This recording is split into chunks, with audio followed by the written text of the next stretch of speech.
اهلا وسهلا يا ارض احفظي يا ارض صوني، لقت عليها اسم النبي حارسها. تعالي في حضني يا حبيبتي تعالي.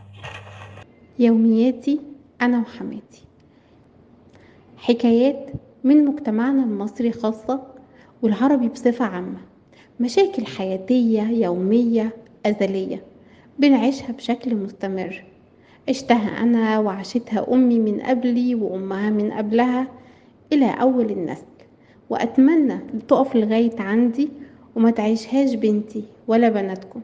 قولوا أمين. الجواز في مجتمعاتنا العربية شراكة بين 3 أطراف ويمكن 4، ده طبعا حسب تساهيل ربنا. أول طرفين وهما الولد والبنت اللي هما الزوج والزوجة، ده طبعا لو الجوازة تمت. وطرف ثالث أصيل في العقد وهو أم الزوج بسلامته، وساعات بيتدخل طرف رابع طبعا لا يقل خطورة وهو أم الزوجة بسلامتها. وعلشان نفهم ازاي ممكن تتعايش كل الأطراف دي مع بعض في سلام وبدون أسلحة محرمة دوليا أو عبارات مدمرة عابرة للقارات والبحار، لازم نسمع الحلقات.